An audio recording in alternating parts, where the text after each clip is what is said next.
Praise the Lord. All of you, hello. Praise the Lord. Amen. To you, the congregation, and our viewers, far and wide. This morning, I'm delighted to be in the house of God, to speak the oracles of God. I am Dr. David Njoroge Evans. Welcome. Praise the Lord. We have been speaking from the book of Philippians, and we have been in chapter 2 for the last 2 weeks or so. And now from chapter 2, verse number 19 to 24,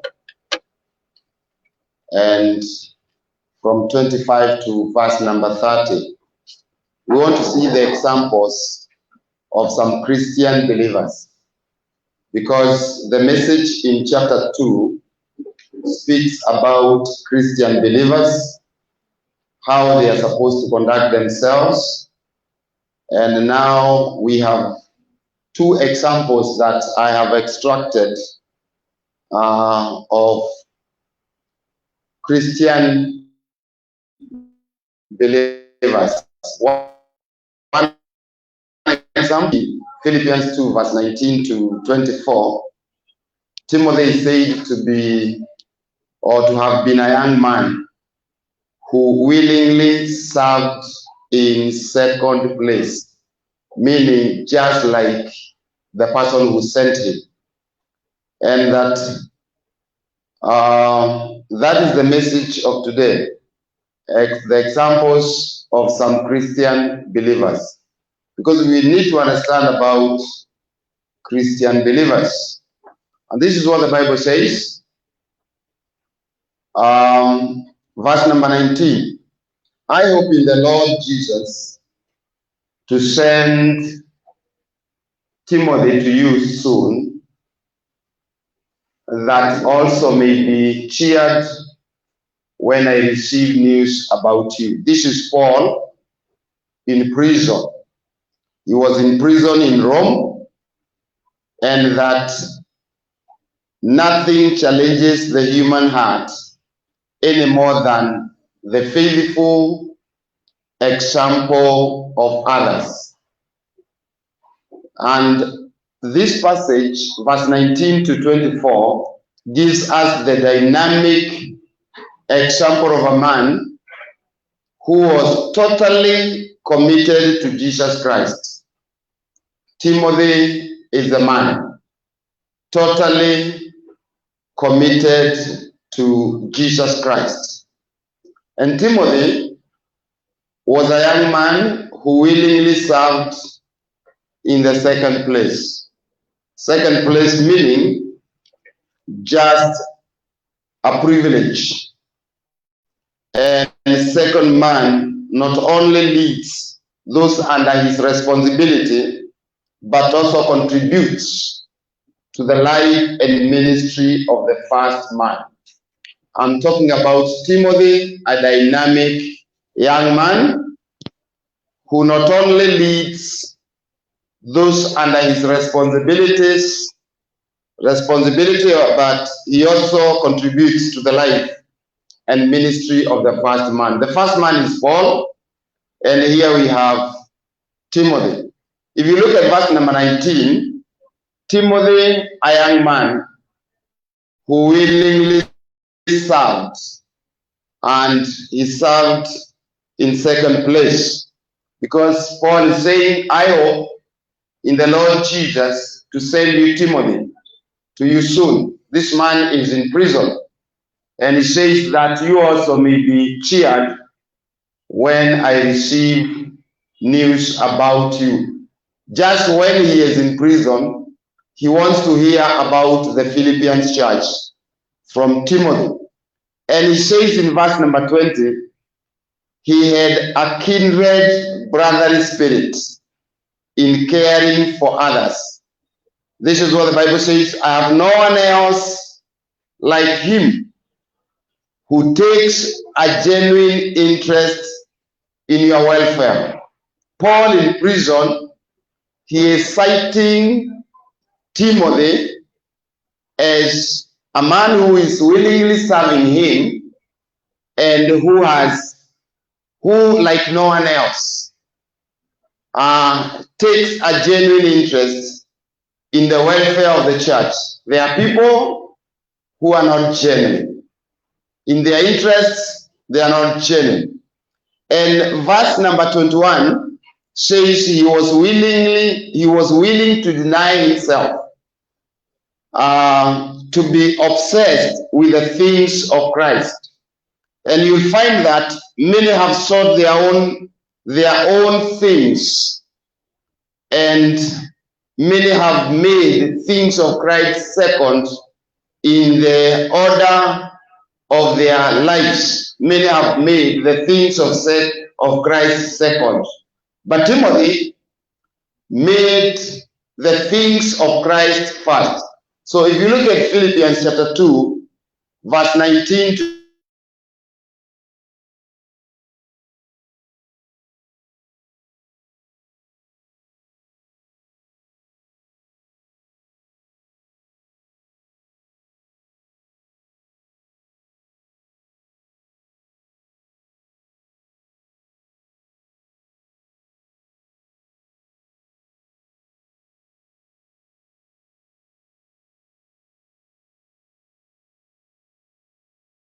I want you to check yourself from the life of Timothy, see your contribution to the church, see how much the matters of Jesus are first in your place or second, like everybody else. Verse 22 says, but you know that Timothy only has proved himself, but you know that Timothy has proved himself, because as a son with his father, he has served with me in the work of the gospel. Timothy is looking like a son to Paul. Paul as a father, just in the order of interpersonal relationship of a father and a son. And you find that there are some sons that have no regard to their fathers. There is no relationship. But we find here Timothy is behaving in a manner as to be approved, that he denied himself and appeared to be proven so faithful to the man of God, Paul, just like in the service of a son and his father. And verse 23 says, I hope therefore, because of this, therefore is a conjunction, joining a paragraph with another. I hope therefore to send him as soon as I see how things go with me. And verse 24 says, and I am confident in the Lord that I myself will come soon. So he was expecting also to be released from jail. Praise be to God. So if you find he was willing to be a son, he was willing to be a disciple. In verse 22 to 24, he was willing to be a son, he was willing to be a disciple. And if you look at verse number 19, Timothy as a minister, Timothy as an associate, Timothy as an assistant, there is the example of him, not like we have old men, but like a young man who willingly served in second place. And the scene is this: Paul is deeply concerned about the Philippian church and its believers. He loves them so deeply, and he longs to minister among them, even when he was in jail. And I want you to note that his pastoral heart reaches out to them, because he mentions their state, he mentions their condition, he mentions their welfare twice. A servant of God in jail, but so concerned with the Philippians church. In verse number 19 says, He wants to know their state or condition. That is verse number 19. He wants to know, I hope in the Lord Jesus to send Timothy to you soon, that I may also be cheered when I receive news about you. He wanted to know their state. I wonder whether you'd want to know the state of a church in Kajiado County, Murang'a County, and Nakuru County. And in verse number 20, he wants to care for them, because the Bible says, I have no one else like him who takes a genuine interest in your welfare. He says he wants to care for them, for their state or for their welfare. So you'll find that, but he is in prison. He cannot personally visit the church. So what can he do? Paul does the next best thing to those people he loves. To those people he wants to see their state and their welfare. He plans to send his faithful companion, his faithful co-worker. This man is Timothy. Just as soon as he can, he wants to send the man of God to them. And the point to note is the pastoral heart of both Paul and Timothy, and especially Timothy, for he is the subject of all these verses, 19 down the line to 24. Then the subject of verses 25 to 30 is another pastor called Epaphroditus. Praise be to God. And here Timothy was a man who was called to serve just like Paul served. And however, all the persons covered in the scripture, Timothy was a faithful man.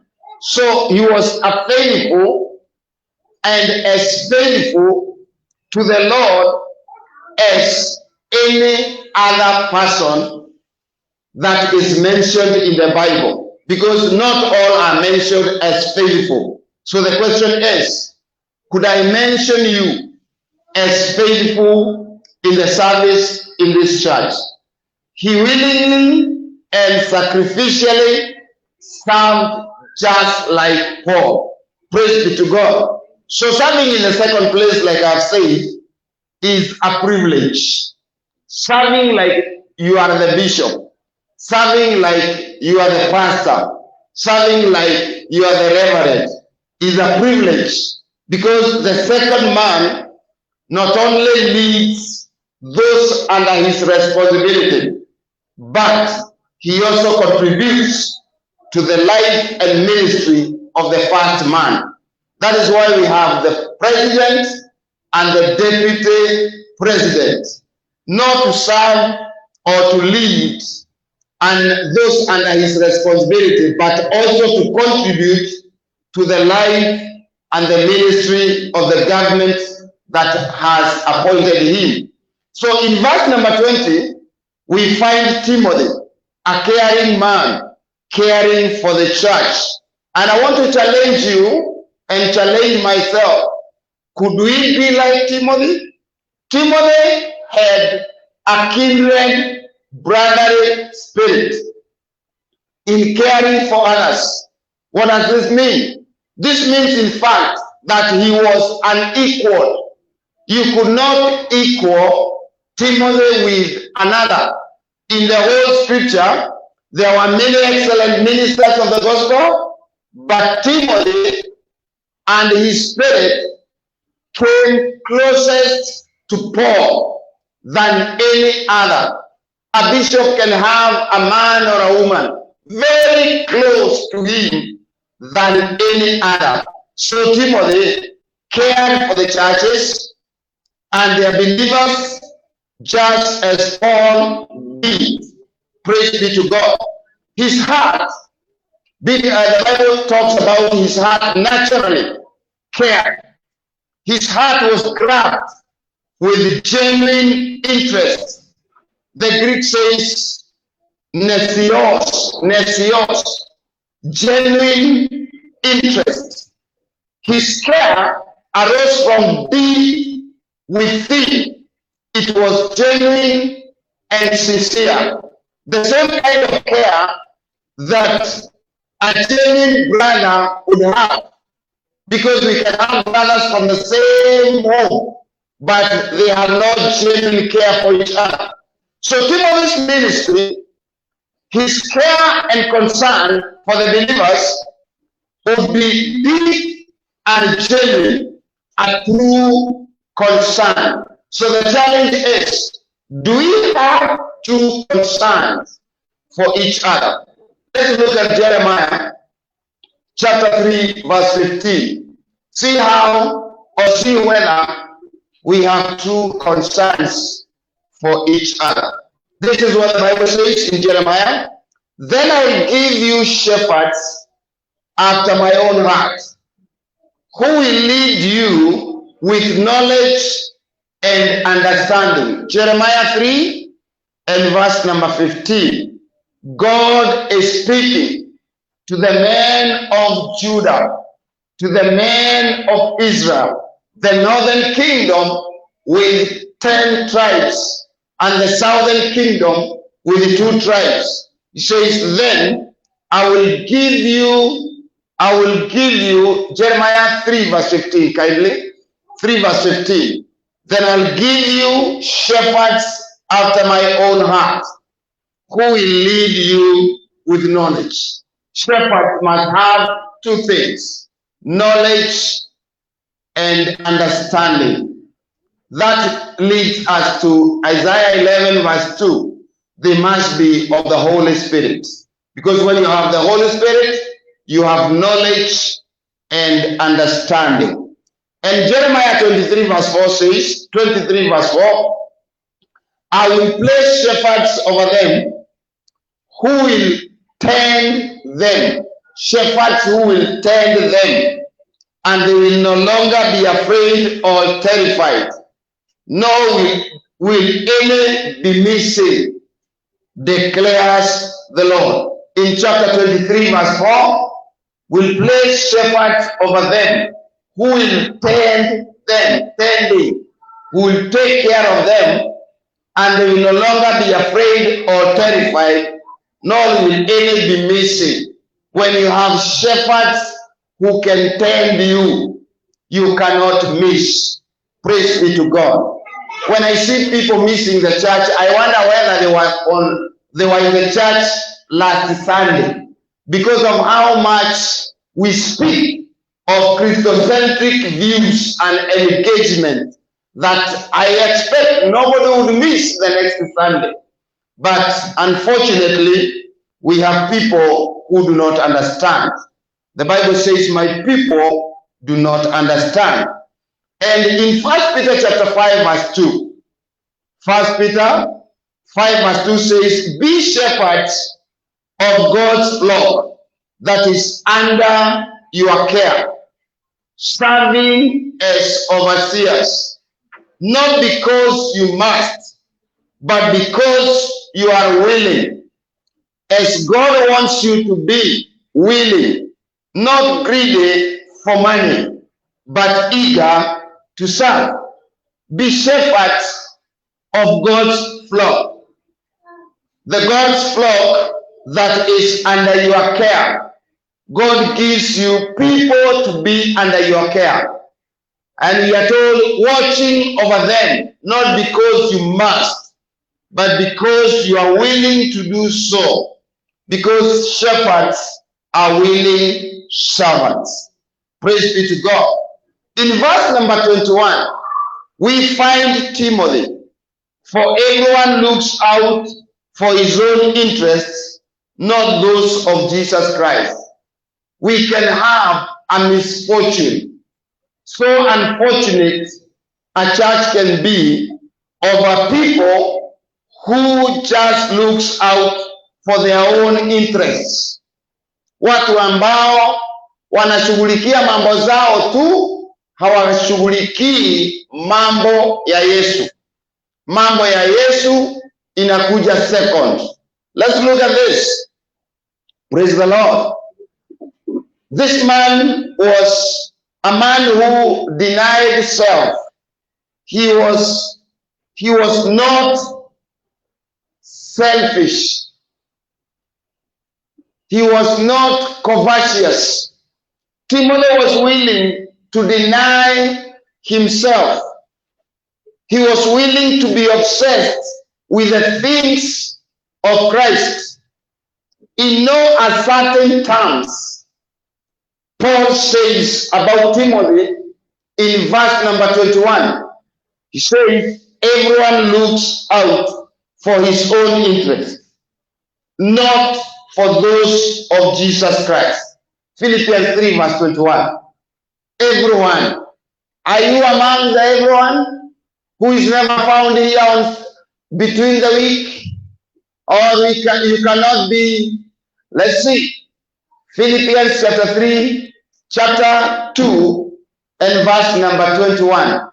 2 verse 21. Kindly, everyone looks out for their own interests. This is a day of challenging each one of us, not those of Jesus Christ. What has been your interests? How much do you contribute to the ministry of Jesus? In your presence, yes. In your substance, yes. In your prayers. Paul was like a bitter apostle complaining that when he sought a fellow believer to go to Philippi, there was none for the coming because they were wrapped up in their own affairs and they did not really care for the business of Jesus Christ. Paul was a bitter apostle when he was talking about those men surrounding him. Where are they to be sent? If you look at Isaiah chapter 6 verse 8, it was until Isaiah's lips in his mouth that was shaped with hot coal in a manner of receiving the Holy Spirit that he said in verse number 8, here I am, God sent me. Because sometimes we would want to send someone somewhere and they are nowhere to be found.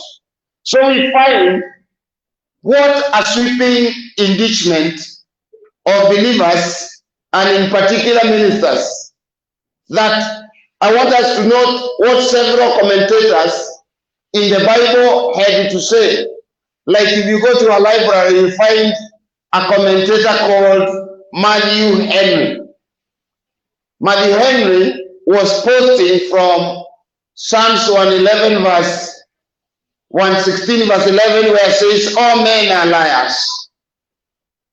That was so general, a corruption among ministers in the early church, that a minister can lie.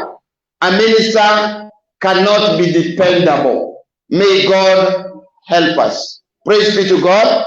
So there are so few who devote their lives in selfless service. Jesus is expecting people to be selfless, but you find in the church so few devote their lives in selfless service. And we are more concerned with our interests, more concerned with our goods, more concerned with our getting ahead than we are with the needs of others. Genuine Christian life seeketh not their own. Let's have 1 Corinthians 13 verse number 5. If you are genuine, don't seek your own. Genuine. This is what the Bible says, 1 Corinthians 13 verse 5. It does not love, does not dishonor others. It is not self-seeking. It is not easily angered. It keeps no record of wrongs. From a paraphrased order, we say, seeketh not her own. And in 1 Corinthians chapter number 10 and verse number 24, the Bible says, let no man then set his own advantage as his objective, but rather the good of his neighbor. Don't look for your own advantages. This is what the Bible says. No one should seek their own good, but the good of others. And we have a challenge this day. How much this week have you sought the good of others?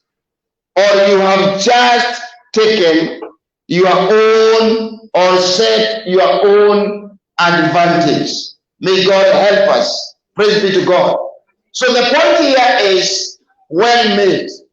And Timothy did not seek his own things. He was a disciple. He denied himself. He had not fallen into the trap of so many. His primary concern was for the mission and the truth of Christ. Primary concern, mission and the truth of Christ, and for the welfare of the church. But this was not true with most of the believers. It was not true with most of the ministers in Rome. And tragically, it had not been true with many believers and ministers down through the centuries. It has not been true. I would say how many people have visited here this week. Maybe 2 or 3. May God help us. Let me say this. Many have sought their own things first. That is selfishness.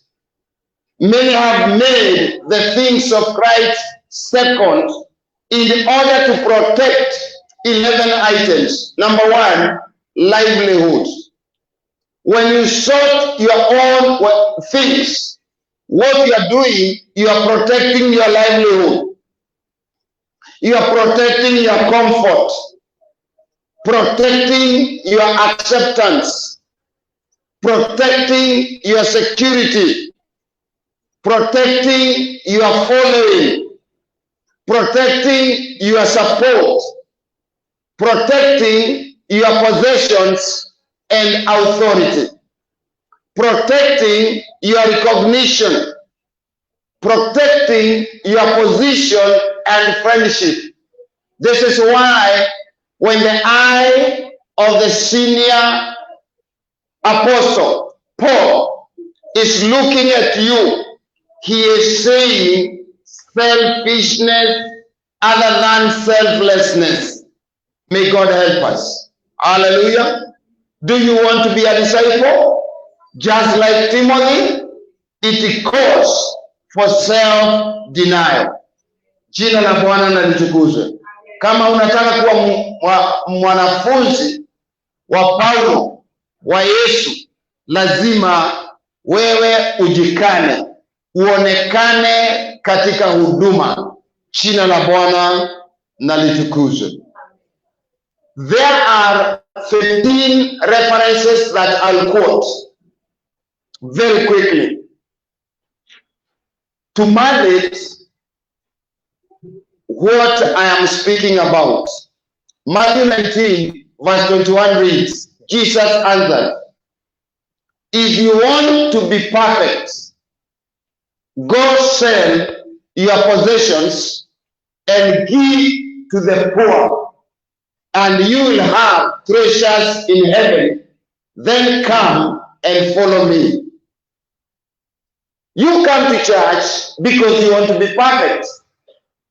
But the Bible says if you want to be perfect, there are things that you must do.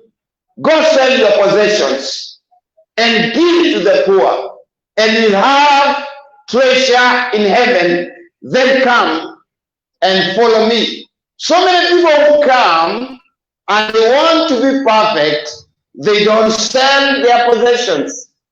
They are still in their comfort zone. They are still in their normal businesses. They have no time for Jesus. Jesus comes second. May God help us. Hallelujah. In Matthew 25 and verse number 43, the Bible says, I was a stranger and you did not invite me in. I needed clothes and you did not clothe me. I was sick and in prison and you did not look after me. When people are not selfless, when they are selfish, an opportunity comes for you to serve God. God sends you a person, a stranger, and you do not invite the stranger in. God comes in a type of a needy person who needs clothes. God comes in a type of a sick person and a person in prison, but it says, you did not look after me. In Luke chapter 9, verse 23 to 24, then he said to them, if anyone would come after me, this is what he must do. He must deny himself and take up his cross daily and follow me. Why? For whoever wants to save his life will lose it. But whoever loses his life for me will save it. Do you want to lose your life for Jesus or to save your life so that you lose the kingdom of God? May God help us. In Luke chapter 12 and verse number 15 says, then he said to them, watch out, be on your guard against all kinds of greed. A man's life does not consist in the abundance of his possessions. This is the word of God. Watch out. Be on your guard against all kinds of greed. Hallelujah. Life does not consist in the abundance of possessions. Timothy was a man who had a kindred spirit. He wanted to care more about Jesus than about himself. Amen. In Luke chapter 14 and verse number 27, the Bible says, and anyone who does not carry his cross and follow me, amen, cannot be my disciple. There is a way that we would wish to be a disciple, and the Bible would say, no, you cannot. Because here it says, and anyone who does not carry his cross and follow me cannot be my disciple. So to be a disciple, you must carry the cross of Jesus. And as you have carried, you follow him. Romans 8 and verse number 13. I am speaking about all this for contextualization of scripture. To contextualize. In Romans 8 verse 13 says, for if you live according to the sinful nature, you will die. But if by the Spirit you put to death the misdeeds of the body, you will live. Praise be to God. Romans 14 verse 21. It says it is better to eat meat and drink wine or to do anything else that will cause your brother to fall. It is better not to eat meat. Don't do things that will make your brother fall, because you need to care for your brother. You need to care for your sister. Hallelujah. Romans 13 verse 1 says, we who are strong ought to bear with the failings of the weak and not to please ourselves. There are strong people in the church and there are also weak people in the church who keep on failing. 1 Corinthians 10 verse 24, he says nobody should seek his own good, but the good of others. Praise be to God. We are being told about to be mindful about the other person. Umepigia watu wangapi simu wiki hii ambao within the perimeter wall muko pamoja kuwajulia hali? Jina la Bwana na litukuzwe. Galatians 5 and verse number 24 says, those who belong to Christ Jesus, those who belong to Christ Jesus, this is the evidence, have crucified the sinful nature with its passions and desires. If you belong to Christ Jesus, you deal more on spirituality other than on the natural. Praise be to God. Hallelujah. And Philippians 3 verse 8, it says, what is more, I consider everything a loss compared to the surpassing greatness of knowing Christ Jesus, my Lord, for whose sake I have lost all things, and I consider them rubbish, that I may gain Christ. Hallelujah. Don't consider things to be of anyone compared to Jesus Christ. This man of God says, what is more? Kwa sababu niliokoka ni nini ingine? I consider everything a loss because of the surpassing one of knowing Christ Jesus, my Lord. Amen. For whose sake I have lost all things. But some people in the church, they don't lose anything. Jesus comes second. So unfortunate. May God help us. In Colossians 3 verse 5, put to death therefore whatever belongs to your earthly nature.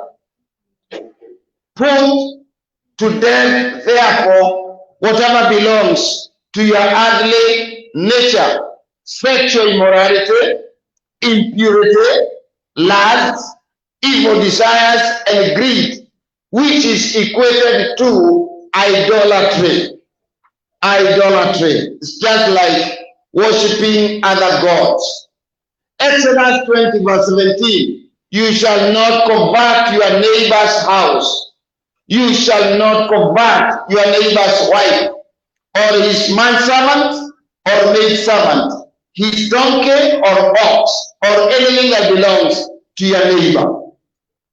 We are being told about being mindful and caring about other people. Praise be to God. So if you look at verse 22 to verse 24 of Philippians chapter 3, Timothy was willing to be a son.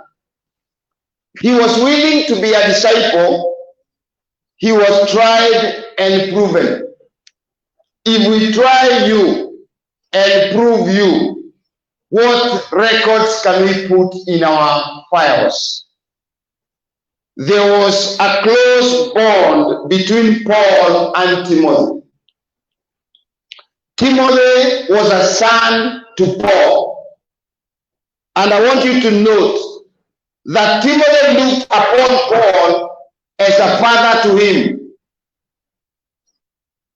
Paul could never have said this if Timothy thought and acted otherwise. How many of you, how many of us can we say, you are my son and my true son? Ni wangapi mchungaji angesema, wewe ni mtoto wangu kamili. You are my true son.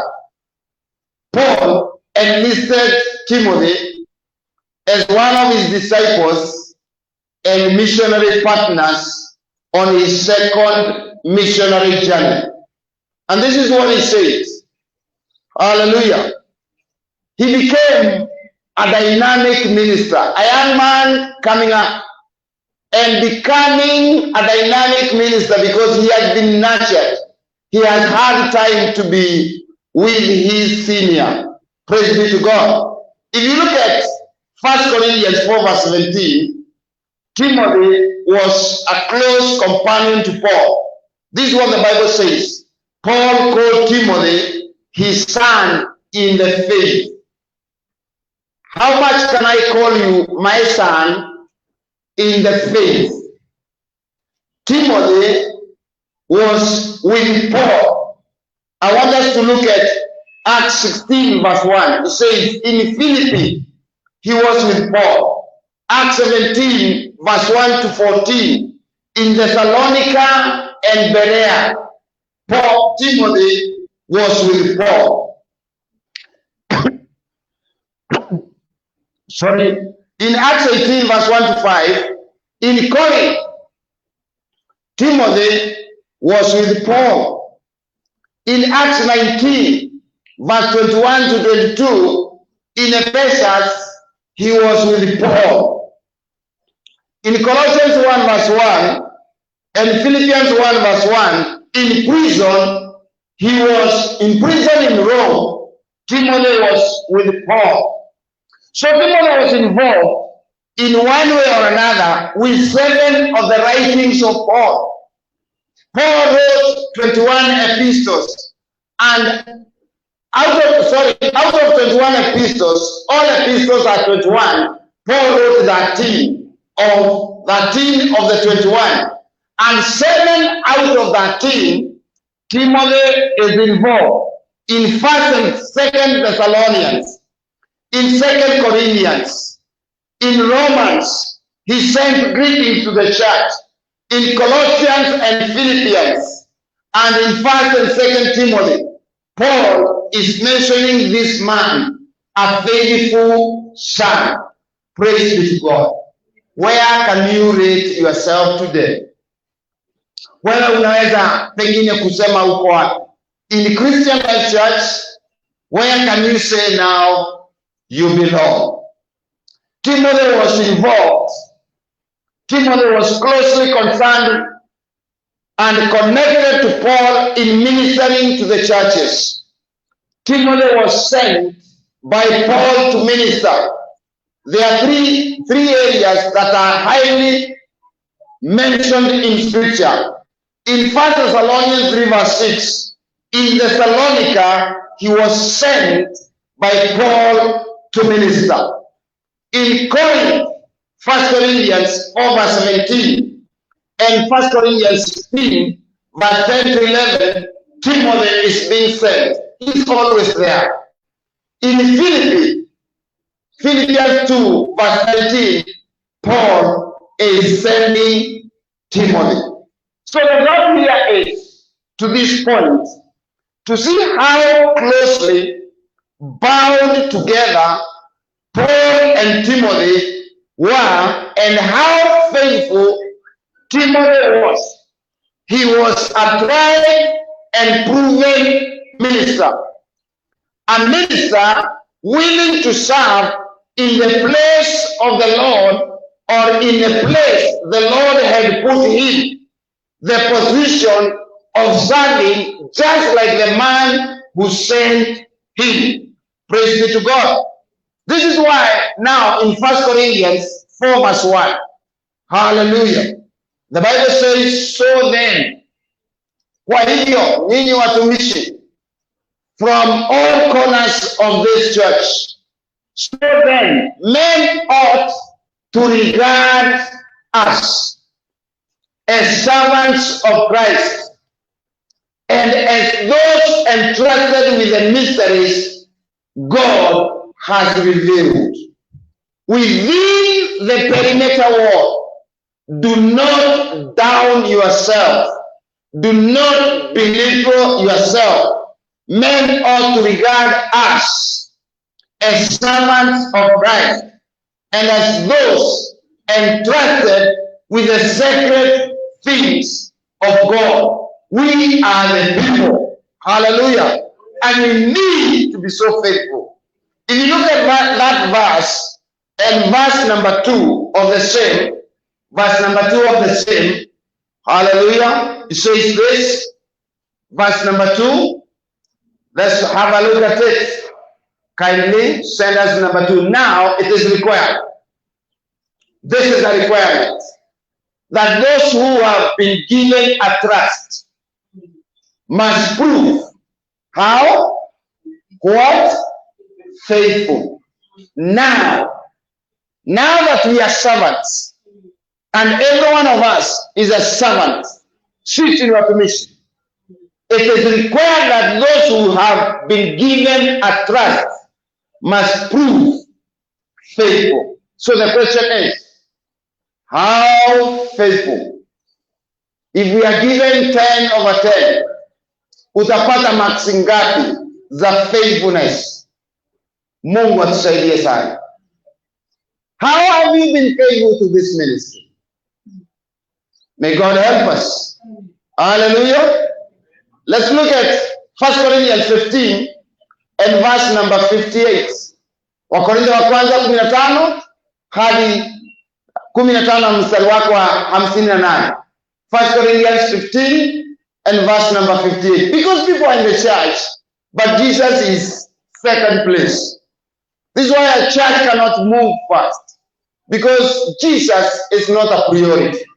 This is what the Bible says. Therefore, my dear brothers and sisters, all inclusive, stand firm. Let nothing move you. Always give yourselves fully to the work of the Lord. Hallelujah. Because you know that your labor in the Lord is not in vain. Watu wanatuchenga because they have not known that this labor is not in vain. They know it is in vain. This is why. Kwa nini tutumike? But those who know that the labor in the Lord is not in vain. Hallelujah. Just like I was serving and I've been serving, my children have been in the university and I have never paid in installments. There were times there were 3 in the university. I never paid in installments. I paid in full and in time. Because the labor is not in vain. God will always remember. Servant of God whose children are in the campus, they need money. And God has been faithful. Praise be to God. This is very important. Can you post 2 Timothy 2 verse 3? 2 Timothy 2 verse 3. It says this, endure hardship with us like a good soldier of Jesus Christ. Don't run away. Endure hardship. Sunday we shall be speaking about a man who was not a quitter or a coward.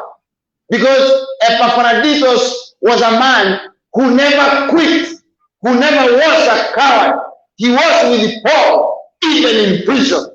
He stood with the man of God, even in the adversities, even in the courts. He was there because he was not a coward, he was not a quitter. And in the church, we have so many quitters. We have so many cowards. May God help us. This is what the Bible says.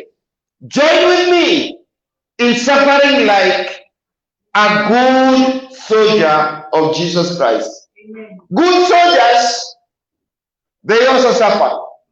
Hallelujah. So when you quit because the man of God is suffering for any reason, you are a coward. You are a quitter. You have no benefit. May God help us. In 2 Timothy chapter 2 and verse number 4. Now, post number 4. He says, no one serving as a soldier gets involved in civilian affairs. He wants to please his commanding officer. Amen. No one serving as a soldier, and of course a good soldier, gets entangled in civilian affairs. Once a soldier, always a soldier. But rather he tries to please his commanding officer. Who is your commanding officer? May God help us. May God help us to understand who is your commanding officer. Kama leo nikisema wewe na wewe na wewe Jumanne mwende Kajiado, utanijibu ama utasema nini? May God help us. Amen. Kajiado kuna huduma na ni Tuesday. Na je, ukiambiwa ni wewe na wewe na wewe, no one serving as a good soldier gets entangled in civilian affairs. Na ndio unaona kanisa linakosa kuendelea kwa sababu ya watu na majibizano. Ni kama hako na sisi na kama hako. Ni kama amejipeana na pengine hajajipeana. Hebu tusome neno la mwisho. Malachi 2 and verse number 16. Malachi 2 verse 16. Let's get the true instructions.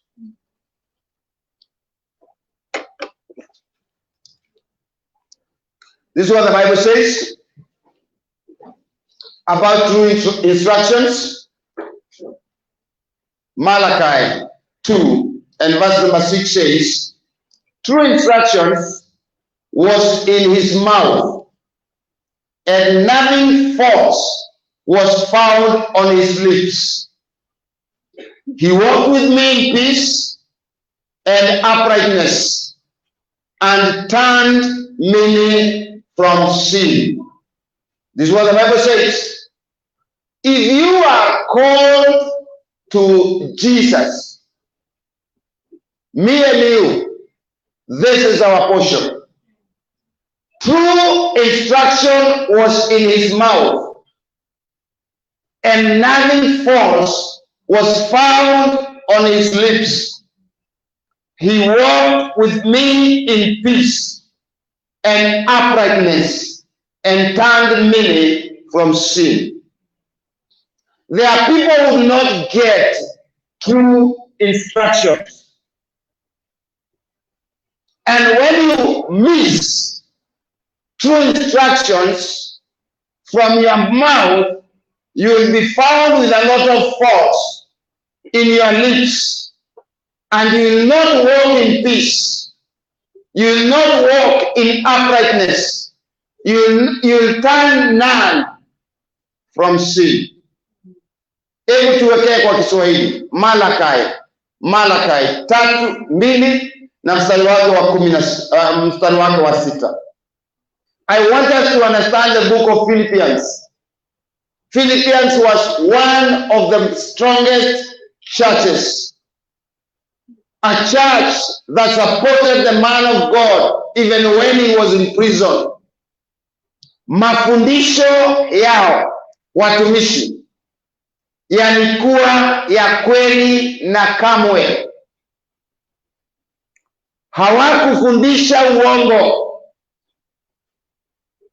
Mafundisho yao yalikuwa ya kweli na kamwe hawakufundisha uongo. Mimi na wao tulikaa kwa amani. Si kwamba walitenda haki tu, bali waliwafundisha wengine kutotenda maovu. Ni lazima wapendwa, mimi na wewe, you can be sure when I die, some things will be spoken in my time. Hakuna siku mtu angenilenga kidole hivi ya kwamba nilifundisha uongo. Mimi, I have always taught the cardinal truth of the word of God without compromise. Na hivi ndivyo Biblia inasema. Na wakati unafundisha mambo hayo bila uongo, utapata amani. Jina la Bwana na litukuzwe. Amani wakati inataka kufurugwa, utakaa kama haufurugiki kwa sababu una amani. Hii ndivyo Biblia inasema, mimi na wao tulikaa kwa amani kwa sababu hatukufundisha uongo. Jina la Bwana na litukuzwe. So it is very important for us to understand and evaluate ourselves now, because many have sought their own things first, and many have made the things of Christ second in order to protect mambo zao.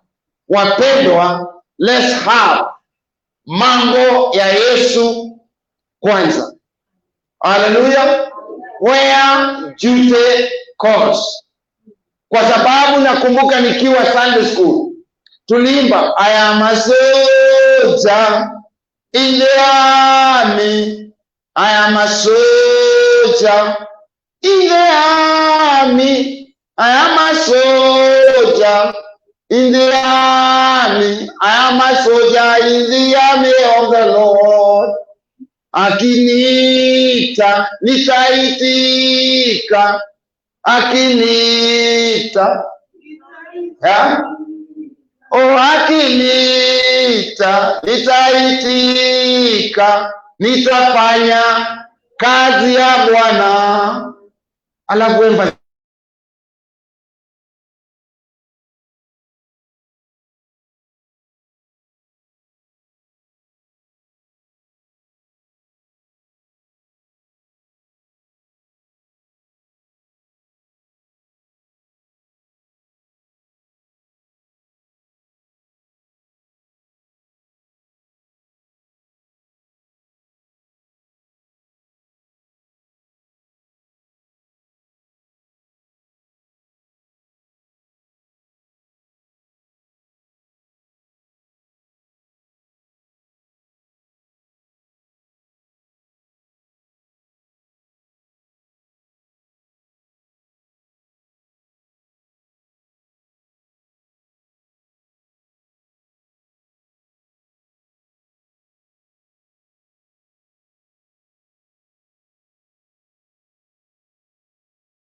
karama yake.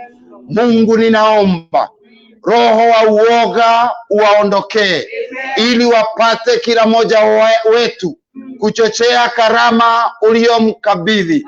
Mtiririko wa Roho Mtakatifu ukawa juu ya kila mmoja wetu, ili tuchochee karama zetu, ili tuonekane tunatumika kwa sababu ulituokoa ili tutumike. Jina la Bwana na litukuzwe. Tusamehe dhambi na makosa ya kila aina, ili tuwajibike tukiwa mbele zako kama watumishi wako. Nayo neema yako ipitao mawazo ya mwanadamu ikawa sehemu yetu, kutulinda na kutuongoza, kutuhifadhi katika upendo wako, ili tuwe kanisa la kutumika. Hivi tunaomba wote walio wagonjwa uwaponye, wote walio na shida mbalimbali uwatembelee, walio na mahitaji mbalimbali uwatembelee, wote walio hata na shukrani mbalimbali upokee shukrani zao. Sisi ni watoto wako. Ewe Mungu, tusaidie, utubariki wiki hii tunapoondoka kanisani. Utubariki wiki hii, tuna harusi mbele yetu, tuna mipango ya kununua ploti yetu. Baba, utusaidie, tutembelee kama watoto wako, ututembelee, utubariki, kwa sababu sisi ni watu wako.